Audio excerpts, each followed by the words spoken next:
All right, let's dive right in. We're talking about the Scorpio new moon happening on November 19th, 2025. And look, this is not just any new moon. You got to think of this as a major, major moment for personal transformation. We're talking about a time to dig up a truth so deep, it literally has the power to change everything in your life.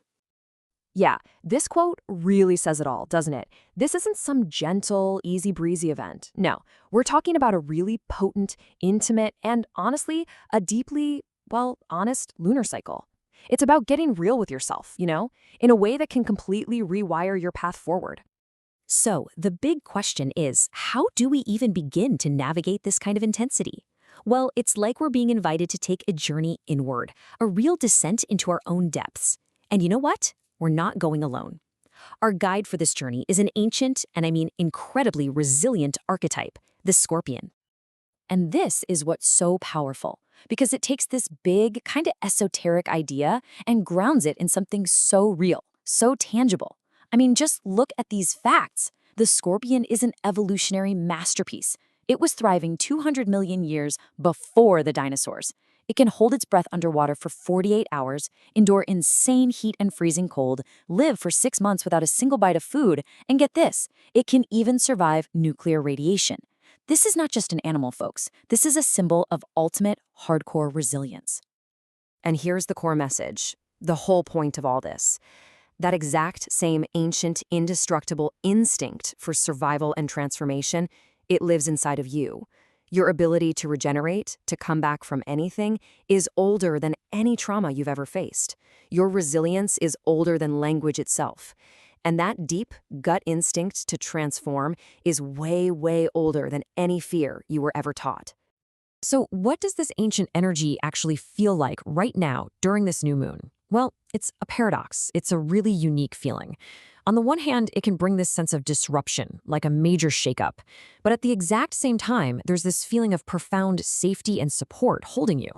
Let's break that down. On one side, you've got the shakeup. You know that feeling? Sudden shifts, comfort zones just dissolving, things you thought were written in stone suddenly have to change. But then, on the other side, you have the womb. And this is a deep, supportive container, this real sense of emotional safety. It's like you're being held, even protected, while you're going through this massive transformation. I love this analogy. It's like a controlled demolition that's happening inside a sanctuary. Powerful, right? And this is so, so important to remember. If things in your life feel shaky or unstable right now, this is not a punishment. It's permission. It's the universe basically cracking open an old shell that's become way too tight for you, giving you the green light to finally grow into something truer, something more you. Okay, so this brings us right to the heart of it, to the core work of this whole lunar cycle. What are we actually supposed to do? It's all about radical, unfiltered truth-telling. Yup, it's time to do some digging. The sources call this truth excavation, and I just love that phrase. Here's what it means. It's that exact moment you stop abandoning yourself just to belong, just to keep the peace. It's about finally giving a voice to the truth you've kept buried for so long. So to help us with this excavation, let's work with some really powerful questions. Let's start with this one. What is that one truth that you've been circling but you just haven't claimed? Come on, you know the one. It's that little whisper that keeps tapping you on the shoulder in quiet moments. The one that just refuses to be ignored no matter how hard you try to push it down. And the next question kind of builds on that. What identity has become too tight to live in? It's like an old coat that just doesn't fit anymore. Think about the roles you play, the masks you wear every day. Which one have you clearly outgrown, but you just keep putting it on? Maybe out of habit or loyalty, or maybe just fear of what comes next. All right, and this one goes deep. What did you know about yourself before you were taught to doubt? This is about reaching back and remembering a core, instinctual knowing that you had when you were a kid. Before life taught you to second-guess everything. Before fear became one of your main drivers. Okay, so this is all incredibly powerful stuff, right? But how do we make it personal? How do we know where this is showing up for us? Well, the key is to create a kind of personal map for this energy. And we do that using your rising sign. This is going to help us pinpoint exactly where in your life this big transformation is being activated. So let's just look at a few examples so you can see how this works. Say you're a Taurus rising. For you, this moon is lighting up your relationships, bringing up some deep truths about what you really need to feel fully seen and met. Now, if you're a Leo rising, the focus shifts to your home, your family, your lineage. It's all about healing those emotional foundations. And for a Capricorn rising, it's hitting your future and your alliances, really forcing you to get clear on who actually belongs in the future you're building. See? It takes this big abstract energy and makes it super concrete. Okay, so now that we have all this insight, it's time to move from just understanding it to actually doing something with it. This is where your rebirth truly begins.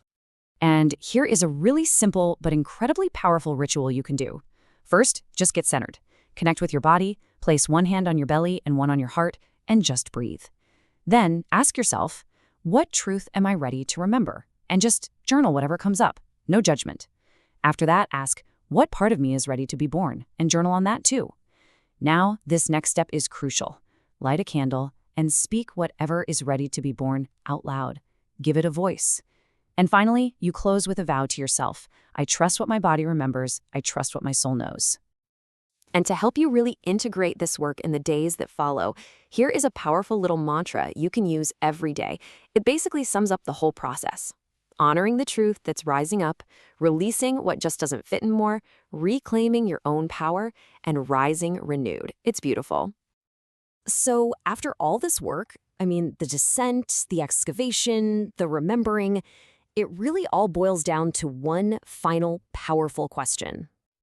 What desire are you done apologizing for? Think about that. This isn't just a question, it's a call to action. It's a direct invitation to own your power, to claim what you want without any shame, and to finally step fully into the life that is absolutely waiting for you on the other side of this transformation.